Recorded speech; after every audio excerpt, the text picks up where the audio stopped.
All right. Oh shit. Hey guys, welcome to the watch party. I am your host, Anime Night. My co-host for this watch party is Silent Joker. Always welcome aboard. Uh, Hello. we have been we have been on a cusp of watching Black Cat, so now we're back again with episodes 4 through 6. I know I said 4 through 7, but that was a bit of an oopsie on my part. So if anybody wants to watch it with us, the watch link is gonna be at the very top of the chat and everything in between.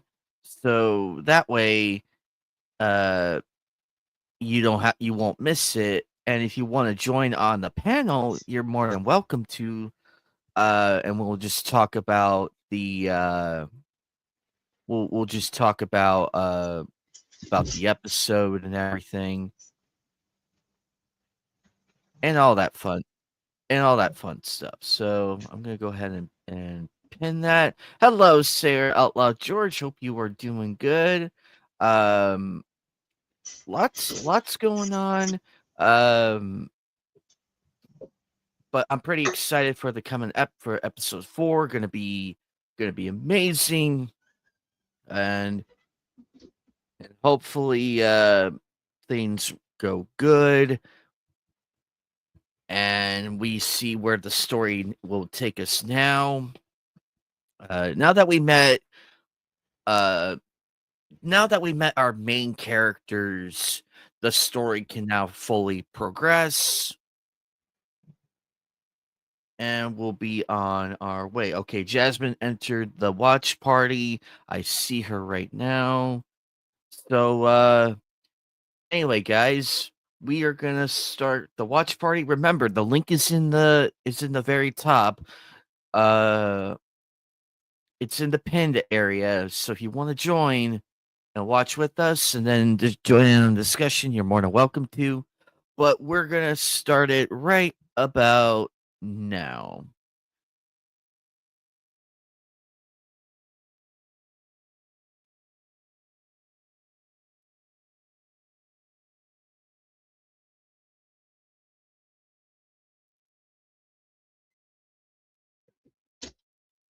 Sorry about that, but yes, I am excited to get this show started again. Continuing it should be a lot of interesting characters moving. Story parts moving around with episode 4. Since there's now a big who gets to the girl first and what's going to happen.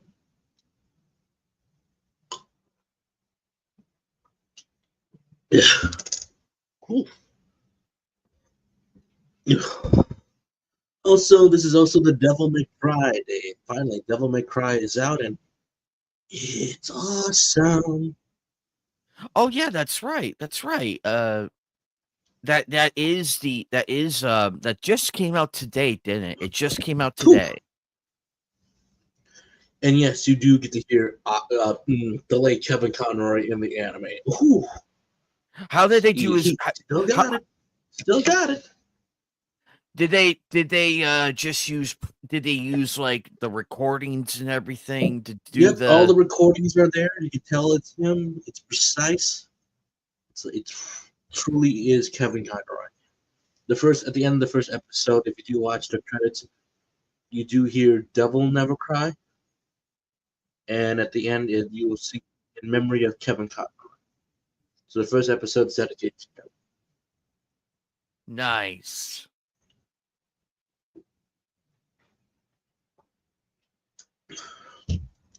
I still remember. Okay, you have Netflix. Have you watched Troll Hunters yet? I believe you have, right? I'm sorry, what? You've seen Troll Hunters, right? On Netflix, right? Troll Troll. Hunters. I haven't heard of that one. Okay, so this is based on Guillermo del Toro's children book called Troll Hunters, with another co-writer he worked with. Originally, it was pitched as a live-action show back in the day, but apparently at the time It was way too expensive to make and build, so they kind of sat on it for a while. Then later turned the idea into a book, and then it became a very much successful show on Netflix that spawned two spin-offs, but they take place in the same continuity, or you should say they're like the sequel seals, called Tears of Arcadia, Three Below, and then like Wizards. Then it ends with a movie. But the late Anton Plevich, you know, from the reboot of Star Trek, what's his name? Sulu? The one who was always in a yellow, was always on the desk and everything. He was the main character for a very long while. However, the catch was this: the sad thing is, you know about his horrific car accident that he had, where he was unlocking the gate and then all of a sudden his car started to move and literally crushed him to death, right? Yeah. So, literally, he recorded enough dialogue for the first season that Del Toro refused to replace him until the third season. So literally from season one through halfway through season three, he is still voicing that character. And then they do the switch. Okay. There's Jasmine. All righty. Right on time. I see you in the watch link, so you're good. Oh, okay. Yeah, Oh, you're oh, good. see. I saw you in the watch panel, like the watch one where we're gonna watch the anime. This is the discussion panel right here. So you're good. You're good. We managed to make it work.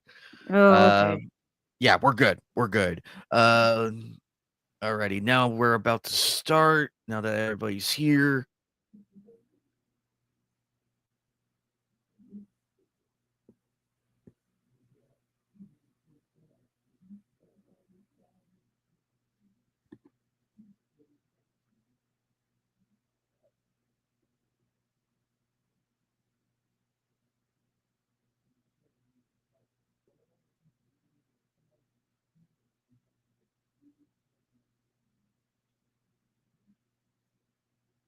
Yeah. So they really did do Kevin Conroy justice, right? Oh yeah, Kevin Conroy and the Devil May Cry enemy. He's very good so far. Very. Alrighty. Here we go.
What?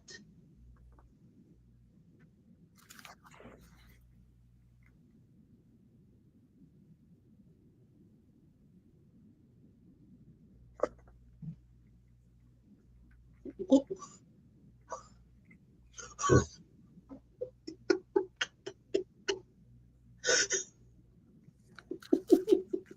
I beg pardon.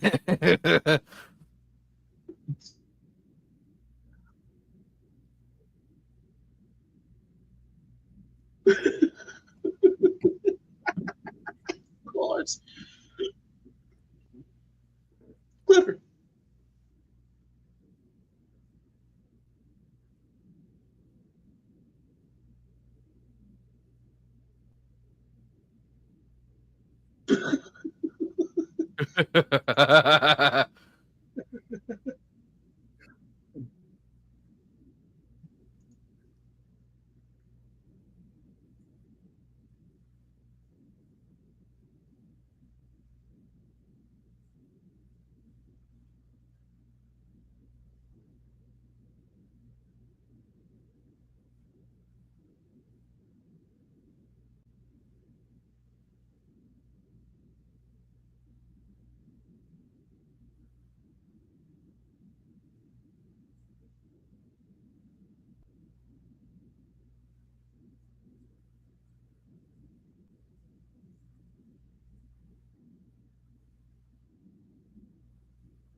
Hey, grumpy old gamer.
Albert Wesker wants to know your location.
Damn.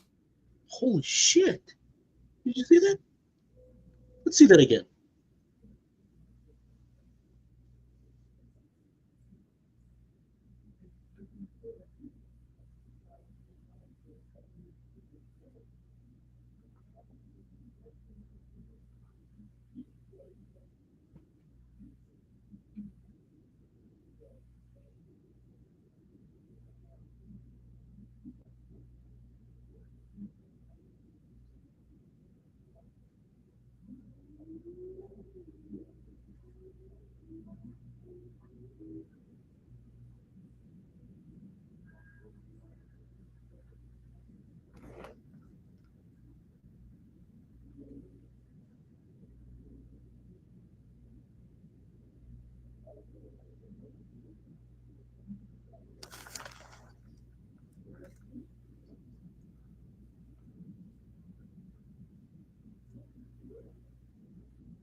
We have this tense moment, then this breaks up.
I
swear that he walked right into that one.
Ah, he was toying with him.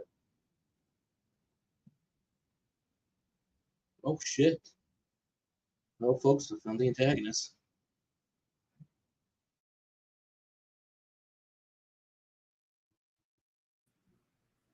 Even with a busted blade, he still did it. Oh, look at that shot. Beautiful.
Ooh, I like that shot. I like that shot right there.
Ooh, showdown.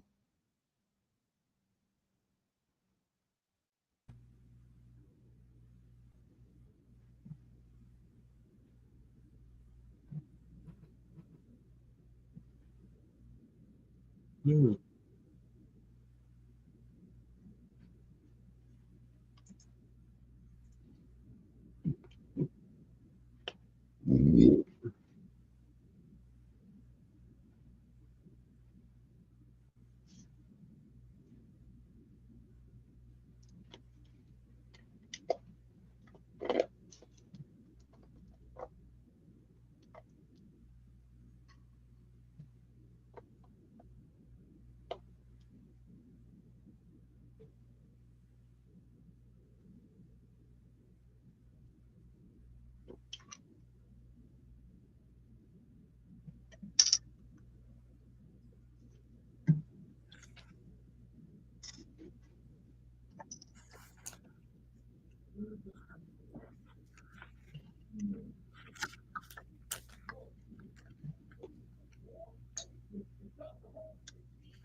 Oh, come on.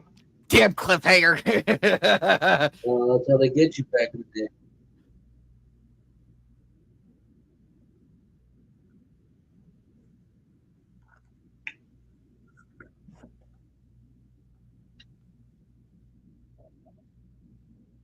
Oh, Lydia.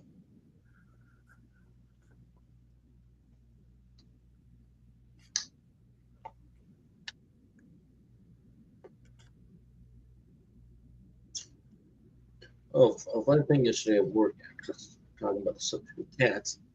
I see one of the janitors, because a coworker gave out cat pets to people. She had Artemis.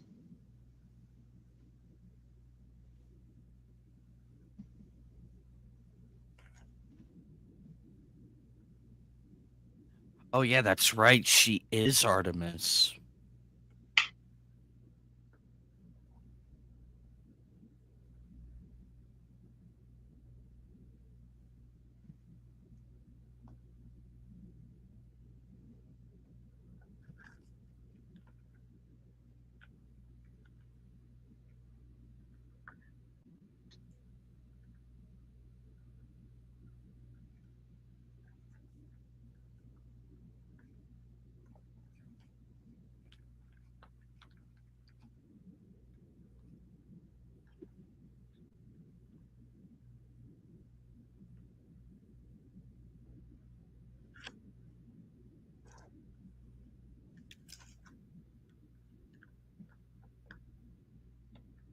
Oh, whoa.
Hmm.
Damn, what a great cut!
Clever.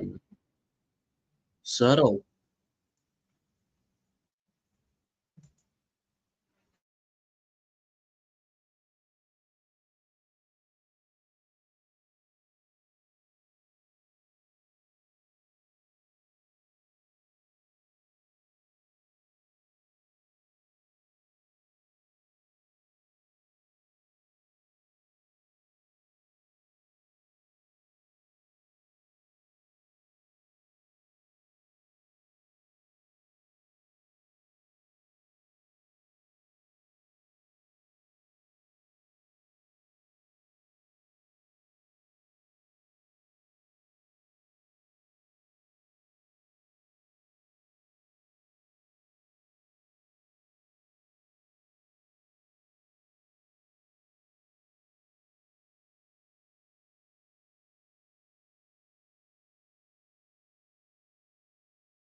Oh shit!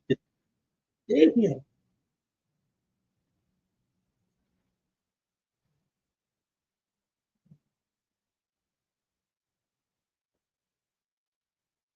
Oh fuck! Oh fuck! Oh fuck! Oh fuck!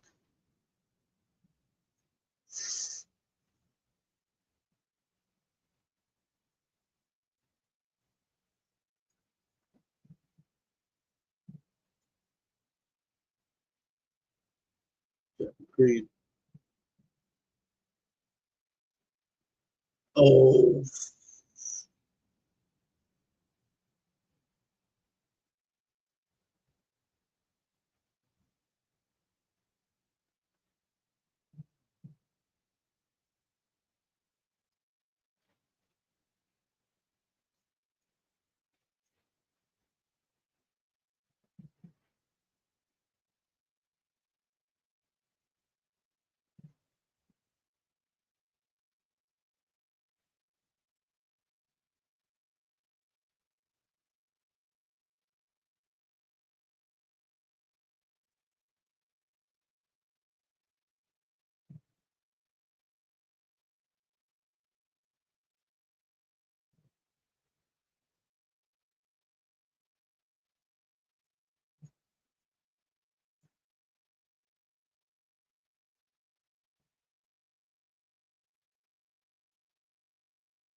Fuck.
Oh, wait, and episode. Every time, every time, it never fails. It never fails.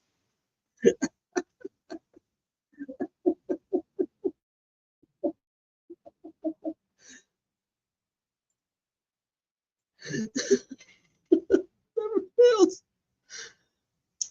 Oh, folks, we have entered right now our discussion panel. If you do want to join us, you're still free to join us, or let us know in the comments as we talk about these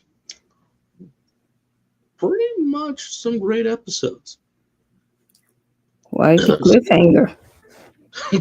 They end you on multiple cliffhangers for these episodes, but that Yeah, was a that hell was of a way to end the night for this episode with episode 6. Like, I'm like, damn, now things are getting really interesting.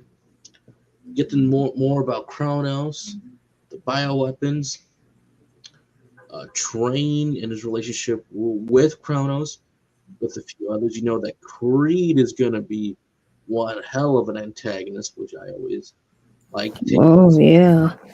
He like. looks like he means business, but isn't his obsession a little weird? Well, I always Betraying. like going with like what's the core of a character. Like you always look at different archetypes and characters, like what's their core, but you can always expand upon that. Like a great example when you watch Netflix's Gray Man, when you look at Chris Evans' character, his core is that he always cheats. Superior weapons. He stabs from behind, and but he also dresses like an adult film star and whatnot. He has superior resources, yet he can never truly win his battles when he plays it fair. When you look at Creed, yes, he's the fanboy and everything, but even then, his other core is that he is smart. He breaks a bunch of rules. Even when you look at Kronos, who he's fighting with his forbidden weapon made out of blood and everything, they're like, you're not supposed to have that. And but Creed's like, screw the rules. Obviously, he's been in Kronos for a long time, so you don't get to that point without having developed a few things that perhaps this organization isn't always what it's meant to be, yet maybe he sees Train in that same light, in that same way, kind of like how a Griffith and Guts relationship in that sense of way, or a few other relationships with type animes where one character is the complete opposite, yet that other guy sees him as his equal. So I kind of like Kree that way, and I like his voice actor. He's really is bringing you into Creed's point of view, his viewpoint. Now we know who the Hex is during our opening battle, possibly in episode 1. So it was Saya in that sense of way, and how he's telling people, "You don't know Train like I do." And I can hear that through his performance. I'm like, damn, this guy's gonna be amazing, and he wants the old Train back, not this new Train. that he despises. He wants the old Train back. It's probably if he had the old Train, he probably would be with the Chaos people. We would be within that squad that broke away from Kronos, and along with how do you find somebody that allegedly Kronos wiped out, and yet I found somebody who's still alive. I'm like, wow, that's that's interesting. He's planning ahead and using their own enemies against them now. Wow. Yeah, he seems like he has a good head on his shoulders, but at the same time, he, he's kind of malicious and devious in his own way. Like he acts in very risky ways, maybe possibly detrimental to, not only his organization but possibly his own undoing. So, Exactly. Exactly. You got it. and 'Cause I think that could be his undoing. Like you're right. He's too ambitious. He's getting too cocky. He probably, in my opinion, him telling the surviving Kronos members that, by the way, one of them, you can go back and tell them that. I think that might be his downfall, telling them that, oh, I let you live. Sure, he's trying to send a message, but that could penultimately be his downfall, or even his own obsession with Train is going to be that way. Like he was very much obsessed with Saya, and how he said that, no, you know what, don't attack Train. I don't need him right now, but as long as she lives, I can't get to him. So killing her was the probably the biggest mistake. And when Train is slowly getting his life together, like we said, because Chrono's huge big thing is freedom versus the actual free will, or should we all be judged? Like kind of like the master puppets. So like they're like the puppets. They're like the masters pulling the strings on these puppets, determining who gets to live, who gets to die. So again, you were right with the power, but now it's freedom, or should we say lack of freedom, or freedom, or do men have truly their own free will of deciding their own fates, or should they be judged by these erasers? yeah, it's, she was power can. If you have power, you cannot be free, and that's part of what I like about the show. I feel like there's a lot of dueling philosophies going on, a lot of different opposite thought processes, and the two most centered, most focused, probably the strongest characters in my opinion are the, I mean, ironically the weakest. um in Seven, I think I think that's what his name is. Yep, seven. Yep, Yes, Seven, and well, the girl with the kimono who is shockingly Saya. deceased right now. I I was Because actually really shocked by that. I thought she was gonna last a lot longer. I didn't think she was gonna die, but I yeah. thought so too as well, but Hmm. the red flags were kind of popping up within the last episode. I'm like, all right, she's getting a lot of screen time now. Free got Yeah. a little too obsessed. So I'm like, when I saw the red rose, I'm also thinking back to the intro late at night. I'm like, maybe the rose is more symbolic than I think it is. Obviously, Hmm. it's also Krieg, but it's also the thing that made Train really go after Syed, but he's too late to protect her. So I'm like, no wonder why you don't see Syed in that intro quite as often. I'm like, Yeah. okay, okay, that does make sense now. But even the weaker characters, like we said, in power they're weak, but there's also the thing that we keep saying about, even if you're weak, you could be smart in a few different areas. Seven kind of wants to live life the way he wants to, especially when he's with Eve all the time. He's introducing her to a lot of different things. Like she's has yet to live. Even when you look at Eve during the first night her and Black Cat were together, it's like she smells blood, and now Black Cat is deciding to allow people to pretty much live now. Even the fight against one, which is a pretty good fight, he's calling out her bluff with saying that how many times can you say Chronos? How many times can you say that? Or like what's the big reason? Like why does she believe the way that she does? Like, her thought process. And I like when he says that. You get this fantastic hard cut to her, like you get a quick flash of her in her youth a little bit, and you see like blood on her face. I'm like, ooh, what happened here? So obviously that's going to come back later in the show, but they're planting the seed of this is when her philosophy came into place with Kronos and what she believes in. And no wonder why, like she's one of the top erasers out there that she can handle Black Cat on his own. It's not just, even he said, I'm not doing this battle of kill or be killed. He's more on the defensive, wants to live now, where she has to kill Train because if he lives, he will become a much bigger problem in the future. So they're already planning ahead, but it's like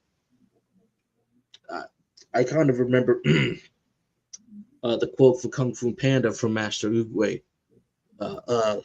I got it right here. So I think that's what Kronos is really going with their philosophy.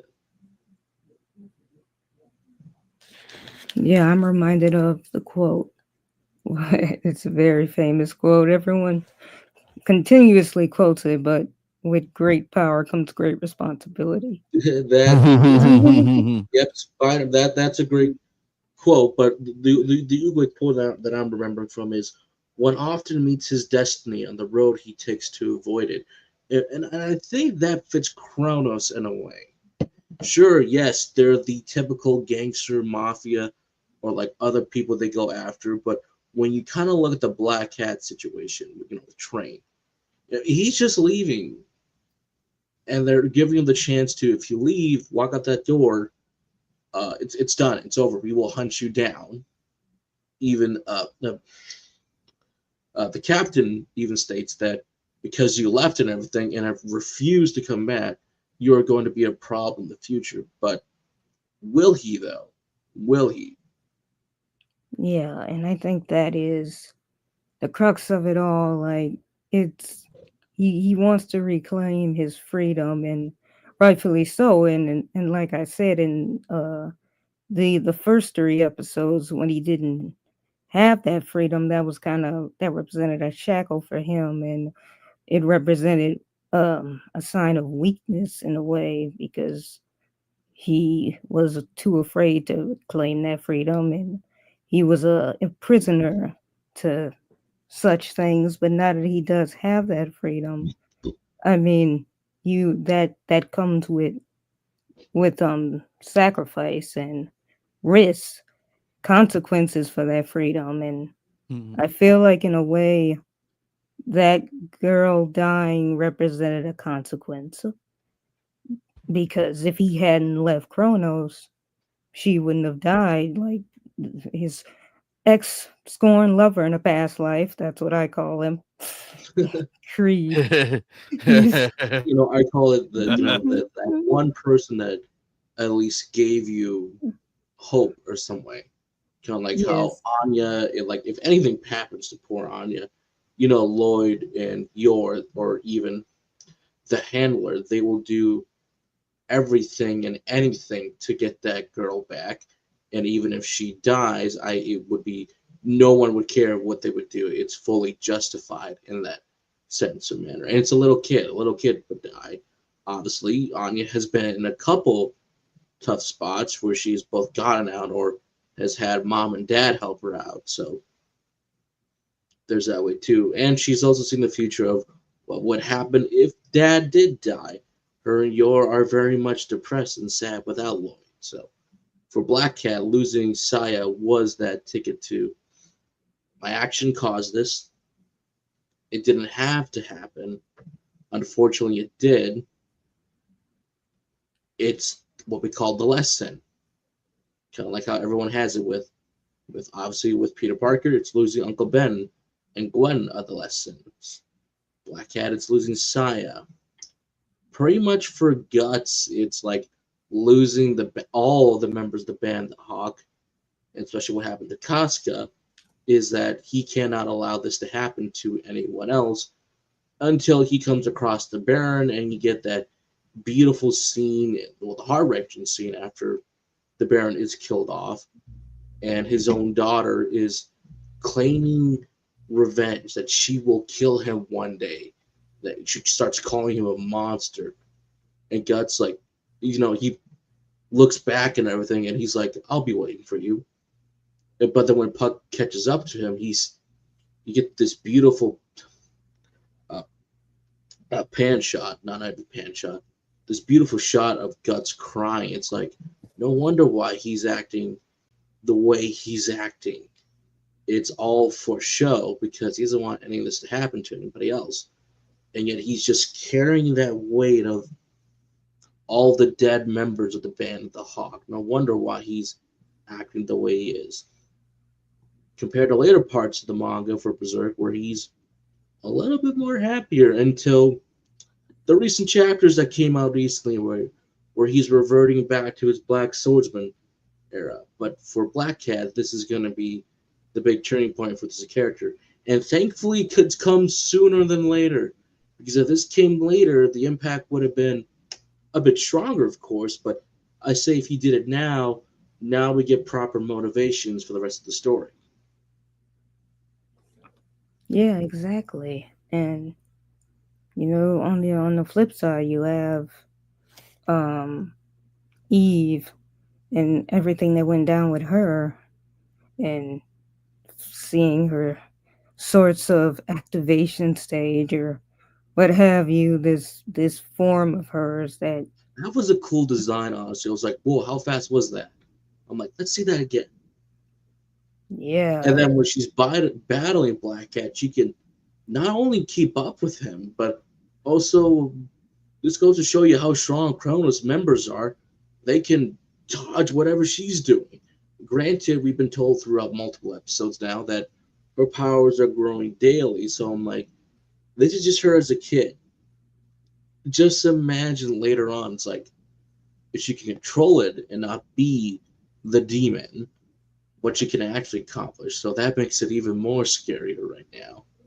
And what Eve goes through with Seven, a few others, again, she's exploring a few things. So I like this so far.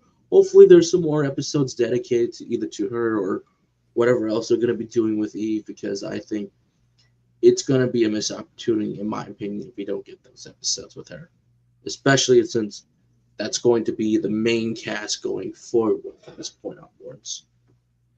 Well, episode and episode 6 is literally the point of where we're going in this series, because we have they did it right with all the other characters. We finally got to meet the board members, the three important people in Kronos. So we're like, okay, these are the guys who are ordering the numbers around and everything, including Train.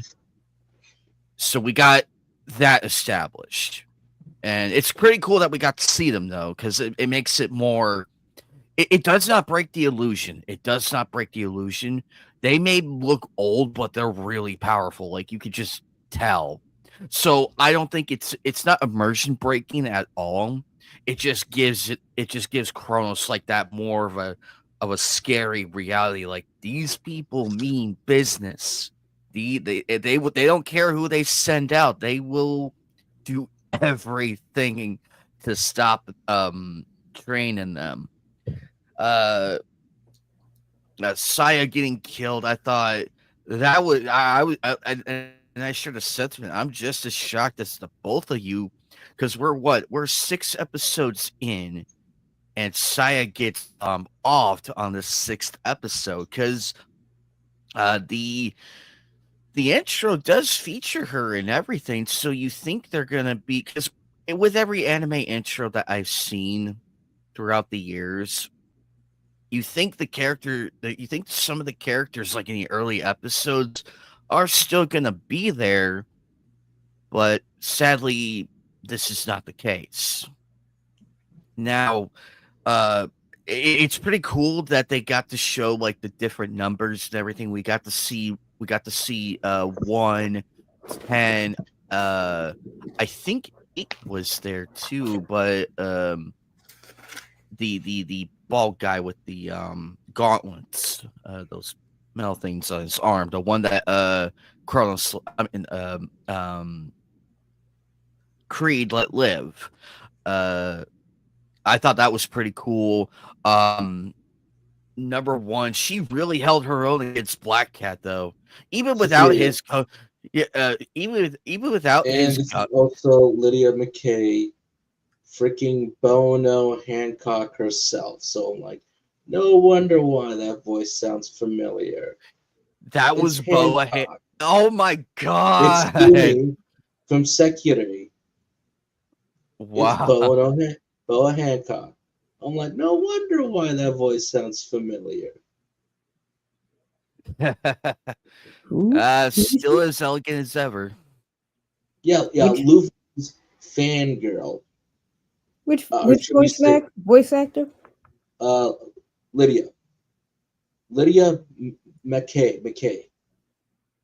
Oh, I'm not familiar. Well, if you watch Full Metal Alchemist, she's also Trisha Elric. So like, oh, the Oh, dead mom. Here you go, Black Butler, Madam Red. There you go. oh yeah, There you go. Now it's coming back.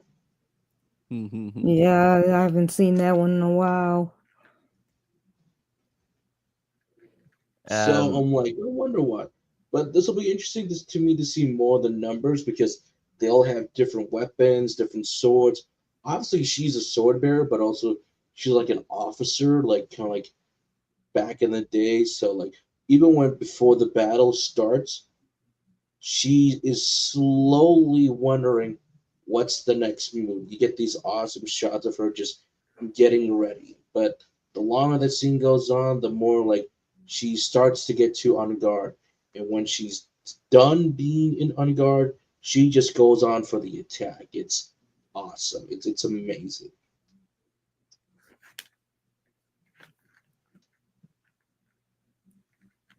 And again, I want to see more of her backstory. And we're gonna get that one glimpse. I'm like, oh, that's a cool shot. It's like yeah, tells you that glimpse was so much cool. what happens in just one scene, which is just a single shot. I'm like, damn, what happened there? This is gonna be cool. Creed is a bit. He's a bit of a psychopath when he really gets all upset and everything. But I cannot deny his resourcefulness and everything. That invisible sword, holy shit. I was wondering about that and I'm like, how did he kill that guy so quickly when his sword is broken and everything? Because you think it would be the end of it when your sword is busted. It's like, oh damn it, now I can't use it. But no, it had another hidden power where it showed it was the invisible sword. And we've seen what it can do. Like he doesn't have to go and slash. He could cause that thing to extend and kill someone from barely 10 feet away. So I like that branch in power and everything for a character because it's the power of underestimation. It's like, I finally busted your blade. Oh no, what the hell is that? I thought that was really cool. I like the it kept the mystery going and everything until the big reveal, and it's like this is really good. I like this. And it goes to show what else can Hades do? Train's gun. What else could it do? Aside because if we saw what Creed's sword can do, who knows what other abilities that gun has? And I look forward to that actually. I'm actually looking forward to seeing more of Train's power and everything as the episodes go on. And they did a really wonderful job like conveying all the characters and everything, especially the Tao guy. I love that introduction of him. I loved it. I'm like, holy shit! And a new character we never heard of, and he makes a big entrance too. And it's like, you know what? I like this. I like it. And he represents like a clan that was thought to be dead. And I thought that added a lot more depth to that character. And we've seen what he can do. And I'm like, I want to see more of this guy. I'll learn more about him as well. I hope he comes back because you can't have a character like that be for one scene and never be used again. So Joker, I agree with you on like a missed opportunity. But like the same thing with Eve, if they just don't follow that trail up and everything with her. So I agree, it would be a missed opportunity. And seeing Eve's power at that stage, it's like, what else can she do? We already seen that she can hold her own against Train, against Kronos and everything, like keep up, parry, attack, and all of that without stopping. Like she'll still get to you. Like the minute you have distance from her, she comes right back in your face. And and seeing those experiments, holy shit. I wonder what he had planned for that. I wonder what he had planned for that though. Very much Resident Evil vibes. We're gonna get Yeah. a lot of the monsters. I'm like, are these just animals? Were some of them human? Because some of them had either one, way too many eyes, or I think one of them at least had more of a humanoid feature. So little stuff like that builds the world, and no wonder why this guy need to be taken down and everything. And you could argue the fact that is this just part of the mission, or is it much more? But I thought that was pretty cool to see, just for a quick, brief glimpse to that. I did slightly look ahead about parts of the anime and manga, so there will be some difference, but we'll talk about stuff that when we get later on in the series. But for now, some of the stuff is pretty good. I will tell you one difference though. In the manga versus the anime, Train has already left 2 years ahead of time. Where the anime starts, he's still with Chronos. So I think that's a small difference, or even a big difference that, depending on who you are, can affect the story. And since none of us had the Black Hat manga, to me, Oh, it's so not you said affecting that much oh, so until you we get said to that the he big doesn't stuff. leave the team just quite as fast as he does in In the the anime. manga, when you start the manga, he's already on his own 2 years ahead. Oh, oh, that is an interesting That is an interesting thing. difference. So that is a significant difference between the anime where we start where he's still with Kronos and then he leaves. So I'm like, Yeah, I will say that I was surprised that he kind of diverged from the team, like he split apart so quickly. I was very surprised to see that he had that state of mind and that strength to kind of split off so quickly. So I that actually makes sense to me.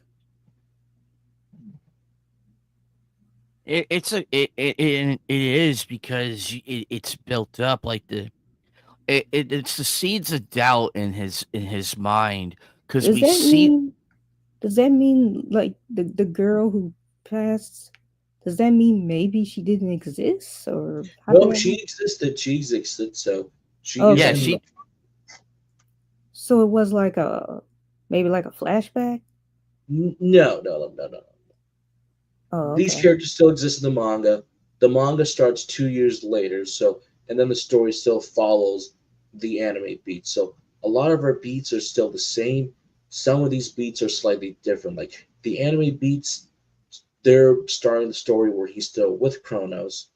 The manga starts with him 2 years after he leaves Kronos. So I'm like, oh, so the orders are slightly rearranged. So Oh, okay.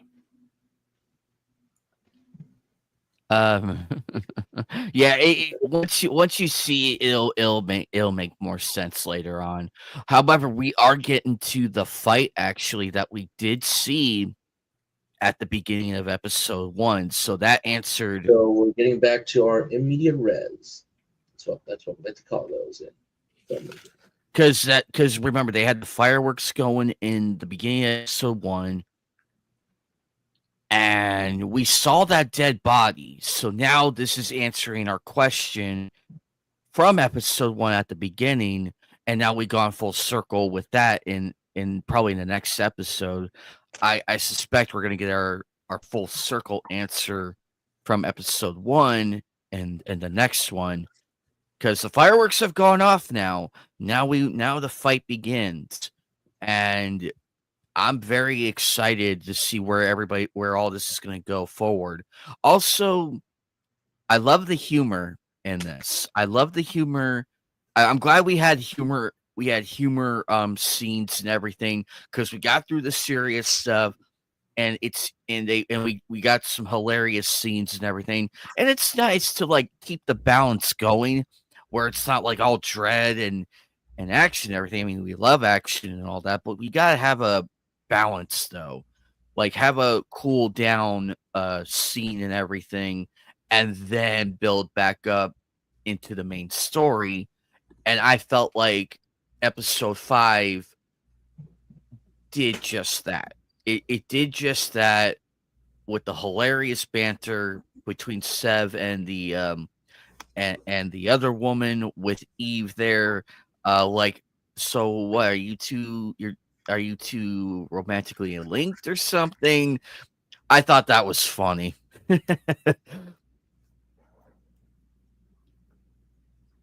Yeah, she and her have, I mean, her and Seven seem to have good chemistry. But I look at it like more like kind of like a motherly figure of sorts, or like an old confidant that he can consult in. um But I also love the use of the shots and everything, from like the reflection to the tone and everything. It's beautifully done. Just the lighting and all that. It's solid work. I wish we had more of that in the current in the current animes we have, because I feel like that's what's kind of missing in some of them, is the tone of the seriousness in like the style and everything. And because I love that shot with Creed on the roof, and his eyes are like looking over and you see that red glint in them and everything. I thought that was beautifully done. Or the reflection in one's eyes and everything, that brief reflection in her eyes, that one's really cool too. Yeah, I really do miss the old school type of animation from back in the day. I can't imagine how hard that is to incorporate though. Like, okay, we're gonna keep his eyes blue, but we want like a red glint like on the under eye when he's looking, like the red reflection and everything. I can't imagine how hard it is to do that and keep it going and everything. Um but all in all, that's why I love the classic animes, because the hand drawn style is really there. And as we are still in the early 2000s with this series, you see it. You still see it too. Because nowadays everything's on the digital front and all that, which is completely fine. if done properly and done correctly.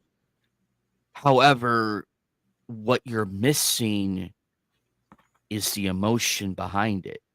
Like, you feel it. Because when Saya was on her last stand, you felt that. Like, you felt like the resource, like her resolve to protect those kids and everything. Like, you felt it. And I thought that was really well done. Yeah, I think that's kind of what's lost in animation today. Like, just the emotional pull to the way characters are drawn, or even, like I said, the technology that they use now. Sometimes a lot of that is lost with the style, or rather the lack of style.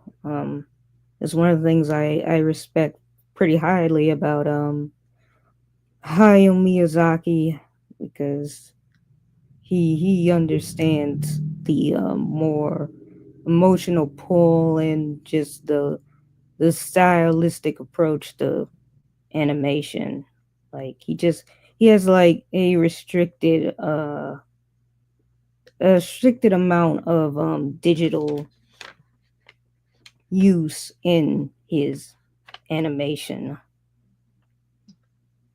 What you're looking at is the god of manga, Automata Tetsuka Yeah. approach to manga. In a very much late interview, like even way before his passing, he did state later, like in an interview, that when you look at the future later, to paraphrase him a bit, is that when technology does get better, that you might be able to, recreate its style that way, not just in the AI way, fuck AI, but Uh-huh. when someone better comes along, like we have with the digital age of artistry, you can get similar, or get close enough to replicate his art style, but nothing will beat a hand drawn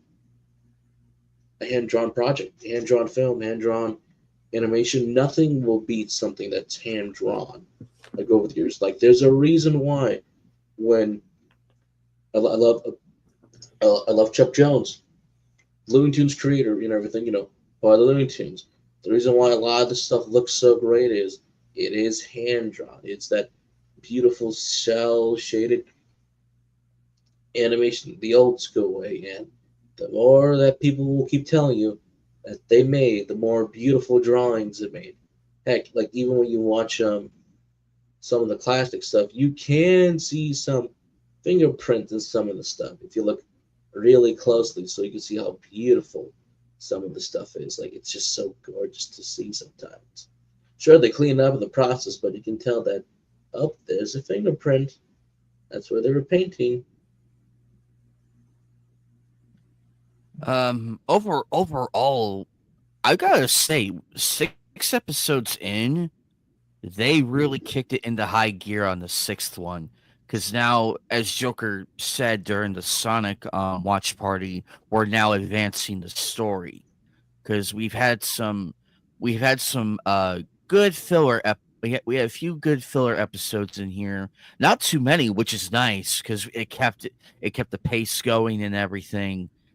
And now we're really starting to see, as you said, Joker, we're now starting to see who the main survivors are gonna be in the coming episodes. Because Sev is still alive, Eve is still there, Train is still there, and the other ones are still there. Saya just got killed, and a few other underlings as well. So I'm curious where each character's gonna go when we watch episodes 7 through 9. Um, I'm liking this anime. I love it. It's really fun, and and there's a lot of and you're right, Jasmine. There's a lot of confliction with philosophies and everything. You there it is there, but it's done in a way where you can understand it. It's not browbeating you into submission. It's actually lining out what the character wants and everything. And what Kronos is doing, what they feel is right. Like they fight for freedom, but at the same token, are you really free when you're with Kronos? And I feel like that drives it home with Train.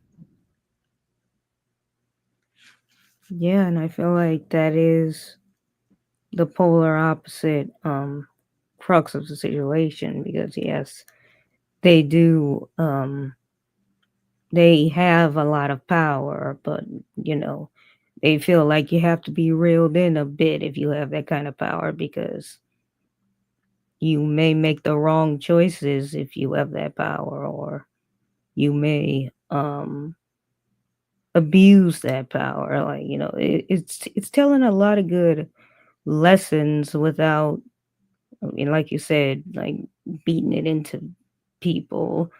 It's doing it with actions and with words, and I think that is smart writing and compelling television. That's actually that's the main reason why I love anime so much.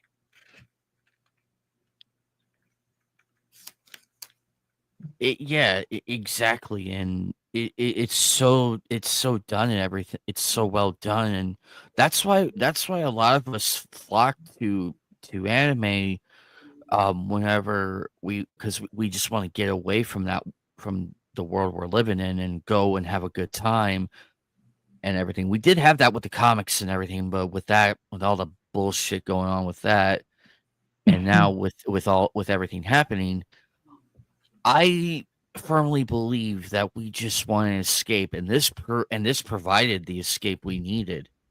And that's why we love it so much because we get to cheer on these characters, and then we get to boo the bad guys and feel emotional when one of the cool characters gets killed.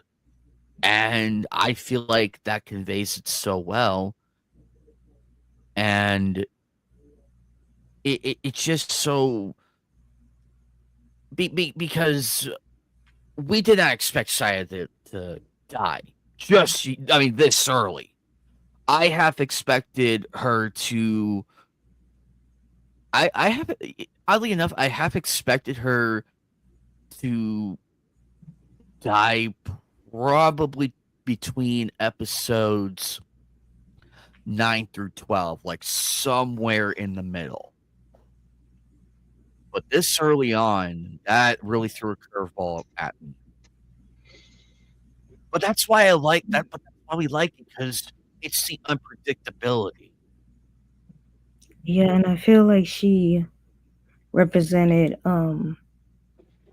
like sort of like Train's gatekeeper of sorts of all of that power that number one was talking about that he can't really foster on his own. Like he may be exploited for, or he may be reckless with. I feel like she was sort of represented like his gatekeeper because she like he handed her that gun because like he trusted her with it. Like he actually she was the one who allowed him to kind of lower his guard and kind of put up his walls, and he gave her that gun as a kind of like a representation of his own power. And now that she's gone and he has the gun back, you have to wonder if he's going to be able to know what to do with that power, like with that gun. Like now that he has, you know, all of the shackles are gone. So I don't know. I think this show has a good it has a good way of exploring different themes without it like being too overly complex or confusing your audience. Like if you know you know, but if you don't, that's fine because it's not, so overly complicated.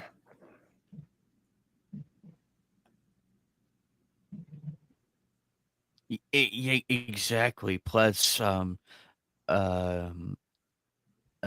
Saya represented Train's way out, like a like the way out from Kronos, and Yeah, because she treated him, when you really watch the scenes and everything, you see, and when you see him, and when you see Train with Kronos, it's vastly different. Like it's there.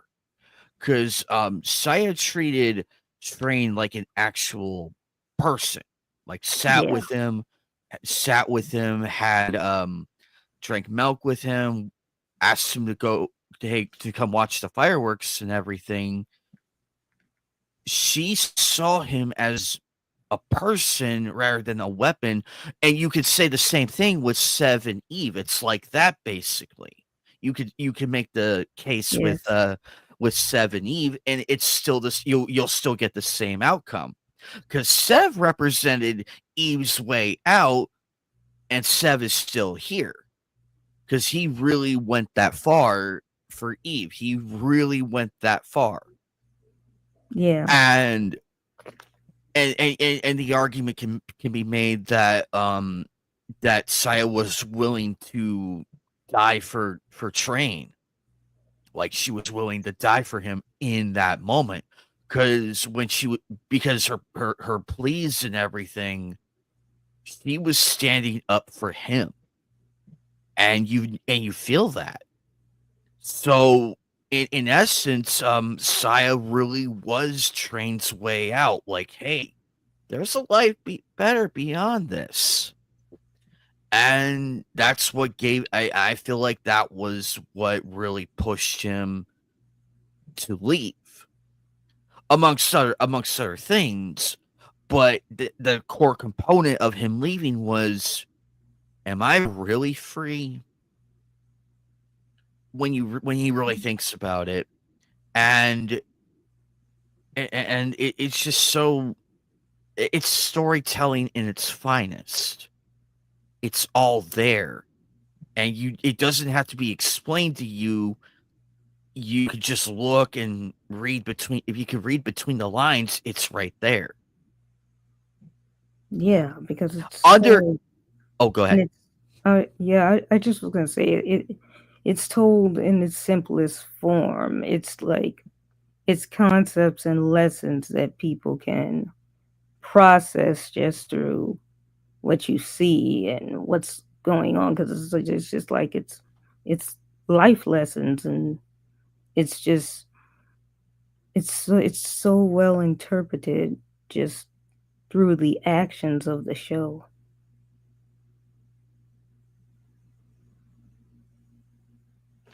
Exactly. And under any normal circumstance, if somebody failed a mission like that twice, they could have shot him, like straight up. They could have told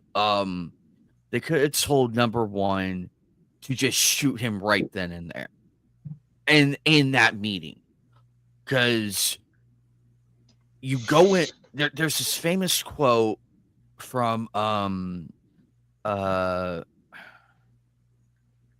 Donnie Brasco that stars Al Pacino and everything. They're in Donnie and Lefty are in the car on the way to meet Sonny Black. And Al Pacino's character, Lefty Gunn, says, in this thing of ours, you go in alive, you come out dead. And it's your best friend that does it. In any circumstance, Carlos could have done the same thing in that scenario with Train. Because remember, one was standing right behind him. They could have just told her, hey, one, pull up, kill him now. Or they could have told, or as he's walking out, they had the opportunity to kill him right there. They had the perfect opportunity right there because his back is turned. He's focused on the three gentlemen on the screen. It's perfect. And when he's walking away, another opportunity.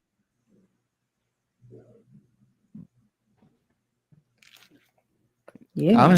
Common practice, ladies and gentlemen. When an opportunity presents itself, you take it. However, but when you think about it, I think he was testing them to see what they would do after he leaves. Because in meetings like that, it could go one of two ways. It could have gone one of two ways. He could walk out of there alive, but they'll go after him, or they just kill him right there and that'd be the end of it. Hey, Sherry Clover, have a good one, buddy. All in all, I like this anime so far. You guys did a phenomenal job picking this anime, and we are loving it. So I'm very excited about this one going forward. As we hit episode 7 later on. I'm Um just still waiting to learn more about Seven's eye, the eye they can see into the future with. I wonder if there's like an origin story to that. you bring up a great question. You're correct. We overlooked that one. We overlooked it because it's a because we seen it happen at the beginning episode where that governor that elected governor was going to die, and it was a mysterious boy who shot him from behind, and lo and behold it happens. And Yeah, now we've seen like different abilities that, and so and now I'm wondering, where did he get this, what happened. And he did mention, it's like, whenever I use my right eye, my vision eye, I feel very weak afterwards. So I'm wondering what that feeds off of, because as you're aware, in Dragon Ball Z there's Kai energy. In Naruto there's Nujutsu. So on. Chakra. Chakra, thank you. Sorry. Thank you for the correction. mhm. uh goes to show my age. um uh oh, that's okay. Crazy. That's okay, Sherry. That's okay. We're glad that you are here though, checking us out. We appreciate that. Um so I'm wondering what it really does to him. Does it drain his life force? Does it drain um a supernatural vibe or anything with him? Because it makes Mm. you wonder. And you can see into the future, so you have to wonder, how did he get that eye? Where did it come from? Exactly. And I'm hoping between episodes, I want to say 7 through 15, I hope we get an explanation somewhere in there, cuz we have more questions now than answers. Jasmine, what do you expect to see in episode 7? well, I'm expecting for them to explore more of the numbers with Kronos.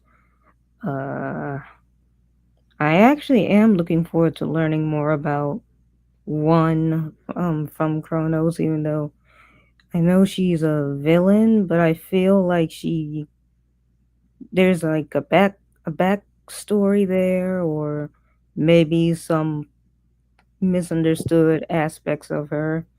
Because even though she's, I guess, technically evil, I feel like, she understands there has to be a balance sometime between good and evil.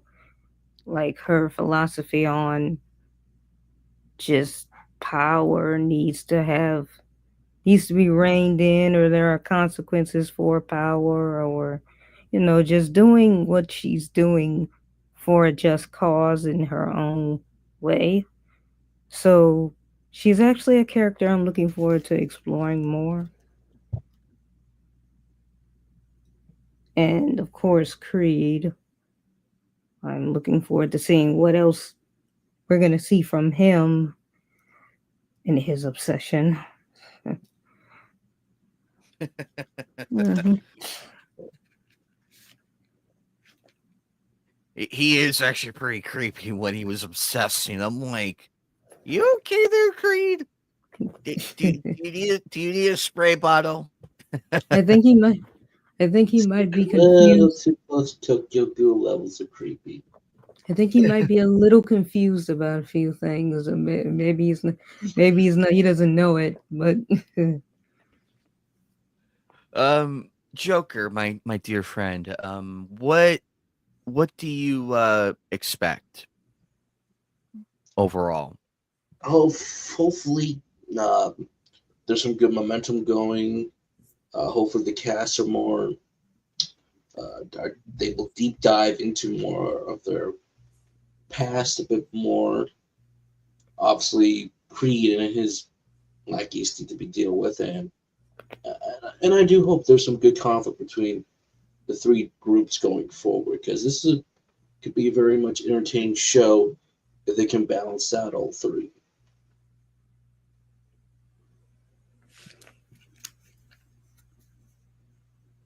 I agree. Um, in terms of momentum right now, um, did it really escalate in episode 6? I want to hear your guys' thoughts on that one. I mean, it's pretty good that that ending comes out of nowhere. You're not quite expecting it. Like I said, the red flags are right then and there, but they pulled it off nicely, so you can feel what Black Cat's going through at that time. At that moment. So wonderful. I remember your comment about the cliffhanger and everything. You're like, ah, damn it! but thankfully yes, though, episode 6 really picked up right after that one, so that was a good thing. I'm like, yay, we're back where we're at. Um, Jess, what do you think? Do you think the momentum has really gone into overdrive now? Now that we're almost into episode 7. well, I think it's really picked up, and I feel like in just 6 episodes, the dynamics have shifted so much, and even in unexpected ways. Like I said, with the girl passing and this newly discovered freedom of both Train and Eve. Uh, they just to go from being, like I say, like cage birds, like in the first 3 episodes, to being liberated in the way that they were in these episodes. Like, it's like between episode 1 and 3, 1 through 3 to um 3 to 6, it's like night and day. And I feel like in the coming episodes, where it's going to be a treat to see what newly newly discovered freedom, there's these opposites that both Eve and Train have obtained. Like, what is going to be the consequences of that? Like, we're already seeing those consequences playing out in real time, but to see what the potential of the series is going to be, um, I'm excited to see what they're gonna do next, and of course with the battling uh, organizations. and the different numbers and whatnot. I'm very curious to see what's going to happen next. um, I gotta say I liked how they built this up from the beginning. Like they introduced the characters slowly, like one by one, and then it picked up from there.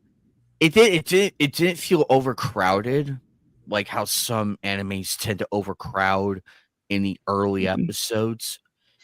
This was done with like more class and respect. Like they get the introduction, they say who they are, what they do, and then we see them interact a little bit with the main characters. I'm glad they kept that suit guy. I'm glad they kept him alive for a little bit longer. So I'm happy they kept him alive for a little bit longer. Um, but now comes the wondering, how are they how are they going to cap off this fight, because they're going to let loose.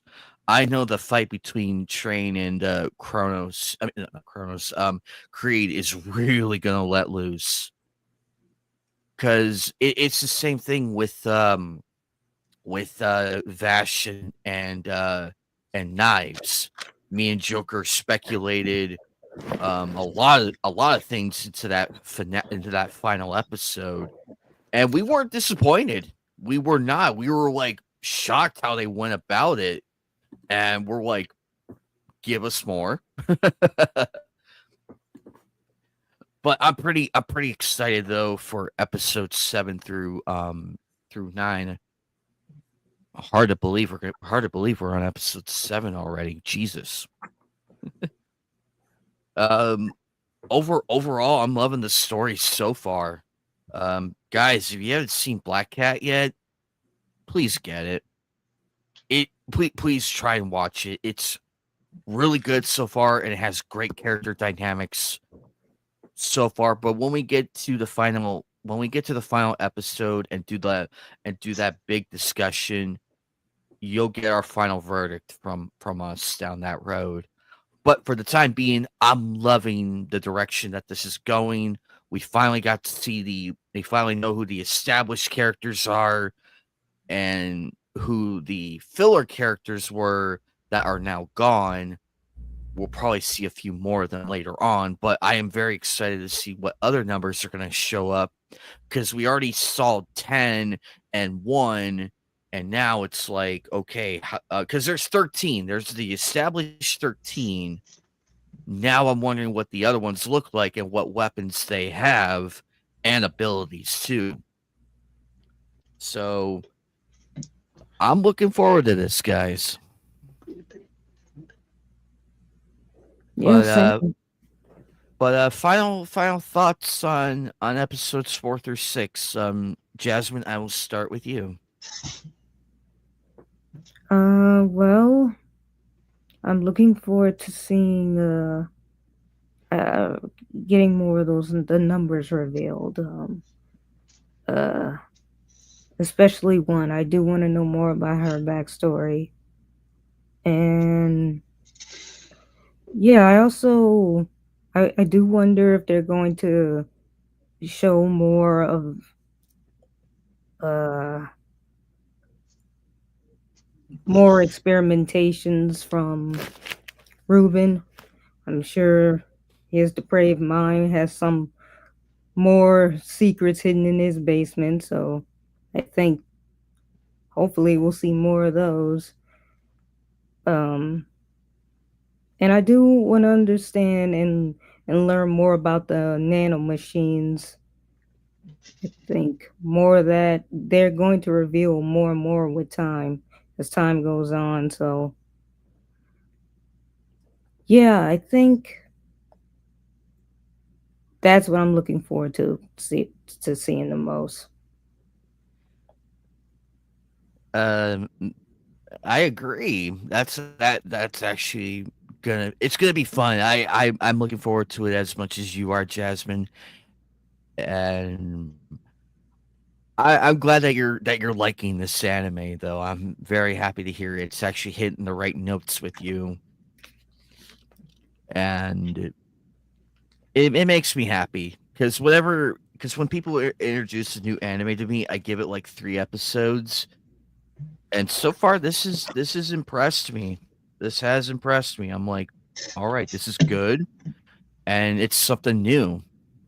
It's a nice break from like the mainline ones. It's a nice break because people overlook it sometimes, like with animes like these, and it's a Yeah, nice I change. It's a nice change of pace. yeah, I remember when Black Cat first came out, and I passed it up because I don't know, I just didn't make time for it. But just 6 episodes in, I'm honestly impressed. They got a lot accomplished in just 6 episodes. Silent Joker, your thoughts? I really do like these episodes. It's nice to see that you get to see Eve in a bit of action when she's more of a demon, and that she can go toe to toe with, at least with Black Cat, and how some people said like one of the gentlemen that Train at least spared at least that comment that that gentleman made that you're one of the Chronos top, erasers. Why are you letting me live? It's like, if he's the top dog right now, who are the others? Thankfully, my answer was given right away with a few other members that they can really go toe to toe with each other. But that being said, with 13 different members, eventually someone was going to crack and break the mold a little bit, that being Creed. So, and seeing him as probably the main antagonist going forward, the main rival, is going to be interesting. I love his voice actor. He's really good. He's really leading into the more slightly crazy, yet he's obsessed about, trying to break what Kronos has done. I don't even know how long he's been with Kronos, yet what he's saying does speak some truth. He's almost becoming a silver tongue devil, which is what I like about characters like this. It's nice to see Seven and the other characters really show off more their comedic performance, even in a serious moment where everybody's is gonna at least gun down Seven. You get this little comedic relief moment of going, oh, it's like, oh, it's just like I went through the wrong air ducts. I'm like, you need stuff to break up a tense scene like that. They could have played it tense and made it interesting, but the little comedic timing made it worth it. Or like Eve slightly learning about life, Seven wants her to be more of a person, a human, than a demon. That's always great. And I liked how they build stuff in this. There's nice world building here. Even smaller things are allowed to leave this lasting impact. Even how Saya again saw the red flags with her taking care of the children and how she wants to go on a date. I'm like, you're dead. You're gonna be dead. And I was right. And also how the road's a little bit more symbolic now in the intro and what even Creed has all the time. So I really like these 3 episodes. They're really good. So and we get to see Black Cat finally back in action again. So that'll be great. See how well he can handle the situation and not let his oh, vengeance cloud his judgment.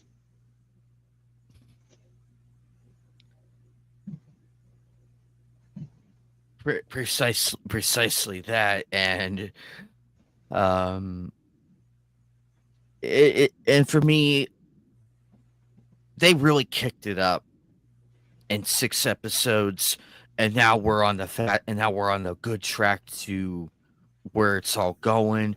I'm hoping they'll keep Creed around a little bit longer for just for the sake of continuity and all that. But we still can expect the unexpected. I wonder now that Train has lost Saya. I wonder what his break point, all that rage and everything. I wonder what it's gonna do to his attacks and everything. But all in all, I say Black Cat episodes 4 through 6 the are the story are pushing the main line are pushing the main story along, and it's done beautifully.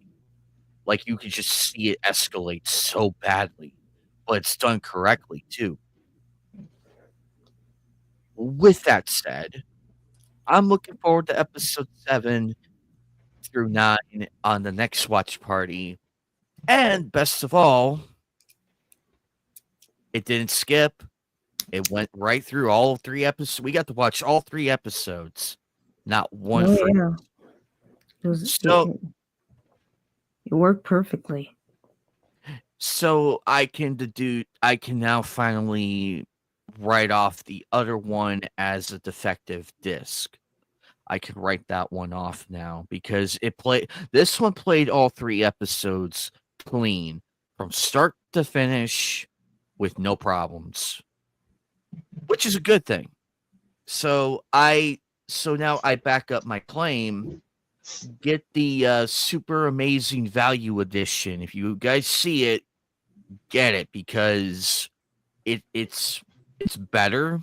It's more coded. It's coded better in the disc and everything, and it runs smoother. It still retains the charm and everything of the anime. It still retains it, but And it you is can get it for a steal. what's up? Yeah, and you can get it for a steal. Oh, absolutely. You can get it for a good deal too. That's why I have some of the save editions because some of them are really good for a really good price. You can't argue the price. I mean, this complete series could be like 30 to 40 give or take. But Yeah, for $21 though, I'm not gonna argue that. yeah, that's how all of the first releases were.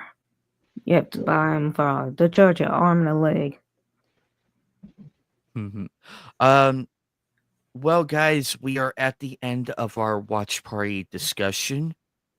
This was fun. I loved doing these. Joker, you've been very helpful. Jasmine, I'm glad that you are back again for the ride on this anime. I will not Tomorrow is Game On Expo, so throughout the weekend I will be busy. And I have my cosplays already being washed and ironed right now. Um, I'm going as I'm going as Trunks. I'm going as Android 17. And since the weather's going to be nice out in the 70s, I'm going as Sniper Mask. Oh, you didn't get the Miss Hashira? Not yet. I'm probably going to save that for Fan Fusion if I have enough time to get it. But Oh, I'm okay. good. That is my next cosplay to unveil down the road. I'm just piecing together in my head how to go about it and everything in between. I shouldn't have a problem. But yeah, these will be these ones right here are going to be the 3 main Comic Con. Well, not well except for the Riddler, but Sniper Mask and Trunks and Android 17 are going to be the mainline ones for this weekend. I'm very excited. Plus, the cool thing is I could switch it up too. I can always go as Riddler if things went south, because I know in June it's gonna be hot, but that's okay. I have a backup one in case. Um, I am very excited, and FanFusion's lineup is really looking really awesome right now with the addition of the voice of Mario making an appearance. So I am definitely gonna be in that line. I am definitely gonna be there. Um, I will be careful, and I will come back in One Piece, but also I'm gonna have a lot of fun. And I finally got the trunk sword that actually fits and actually is it's well made. Actually, I'm Get very broken this time, is it? what's up? Not to get broken this time. It's not gonna pass inspection. Yeah, this one's gonna definitely pass inspection. I tested it or I pulled it out of the sheath earlier and examined it, make sure it was all everything was up to date. Tested out the tip of it. It's completely like it's completely curved. It's not sharp, but it's curved enough to where it's like thick, to where you can't feel the tip or anything. So that's a good thing. That's a good thing. Where you Um, gonna go? Where you gonna go see? I know I'm gonna go see Johnny. I'm gonna go see Johnny Young Bosch. I know he's on it. Oh, I know look. he's gonna be one of those. I might meet I might meet the voice actor um for Pinky and Mhm. and and Pinky, Whack and Pinky in the Wacko. brain. Yeah, I Uh-huh. I I it's a missed opportunity that the brain could not be there. It's a missed opportunity, but that's okay. I'm excited. Um I know there's a YouTuber out there who I've been watching for a while. He's gonna be there, so it'll be a nice opportunity to meet him and say hi and everything. I am going to try and meet the art director for Sly Cooper. I'm going to try and meet him. Joker, I have a question for you. Yes. If I have the time throughout the 3 days that I am there, is there a question you want me to ask if I meet this art director? Oh God. I.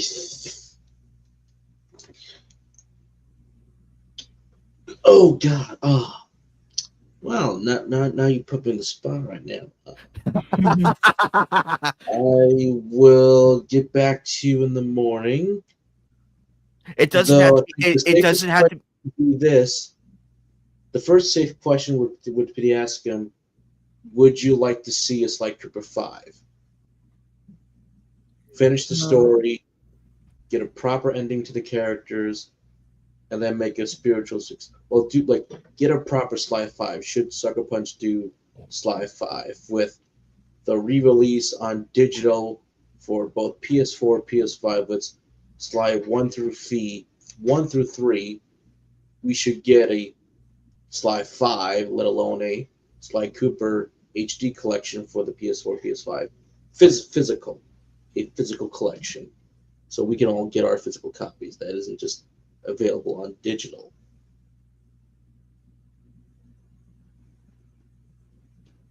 Alrighty, I will Probably take would that. ask him, what was the best part of making the game?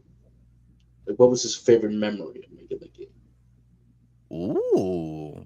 That's a good one. I will keep that one in mind and Probably the what other was the que hardest thing to do? Like they had to do it, but then it's like, do we keep it? Do we not keep it?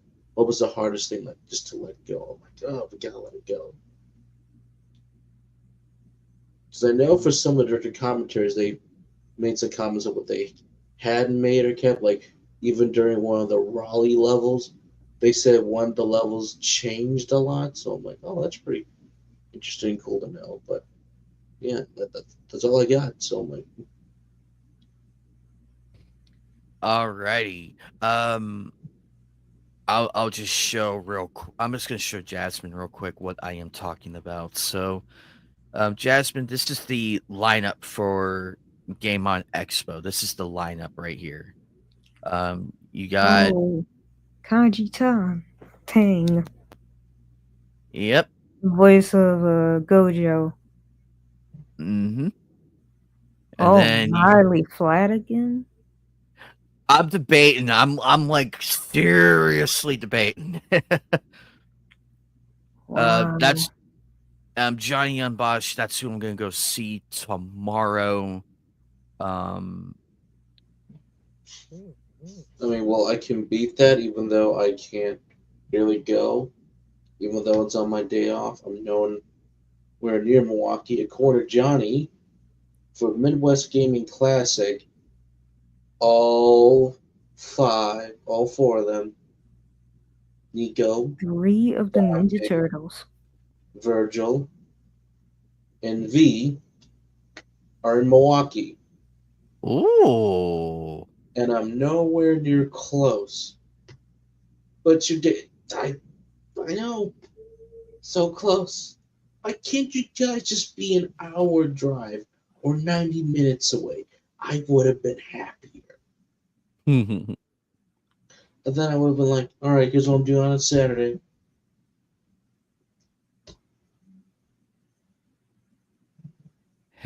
Yuri, Lauren. I don't know how to All say right, his well, last thank you guys for name. having me. I am going to go to bed now. Thank you, guys. All right. All right, Joker. Have a good one, buddy. Yep, thank you, Jasmine. And so, see ya. Right. There we go. Yuri, And then, Yuri, the voice of Sasuke. oh, yeah. There you Tyra go. Pratt. Got some juggernauts showing up. Yeah.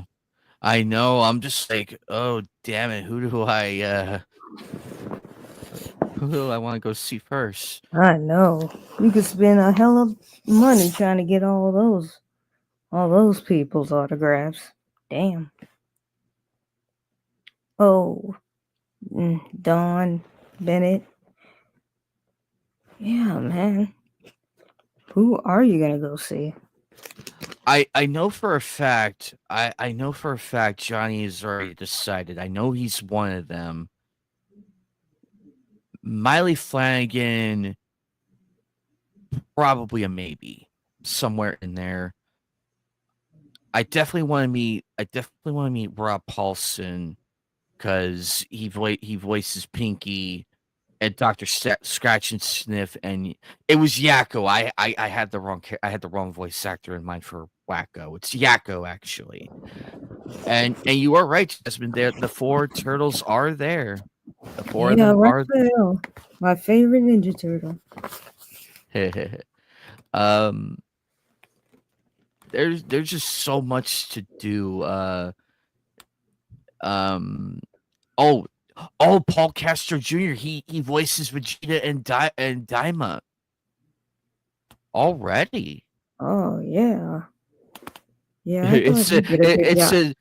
it says Vegeta Mini. That's actually pretty funny. And is that Jason Griffin? That is him. Man, who to choose from? I would probably actually, you know what? I've been meaning to meet Jason for a while, so that'll probably be an extra pickup for me. But see, that's the director, the art director and illustrator for Sly Cooper, who we were just talking about. Um, so much fun. It's gonna be fun. I'm excited for tomorrow. Um, hopefully things go smoothly with security because after last year and oh my god, I felt so bad for Britt Baker. I felt bad because I had Trunk's sword and everything. And my idea was, oh sorry, Britt Baron, my bad. Britt Baron who voiced Tifa at the time. The original pose was gonna be me and her holding. She's gonna hold Trunk's sword and everything and slash me with it in the photo. Like well, not literally, but in that pose. uh Trunks getting his ass kicked by Tifa.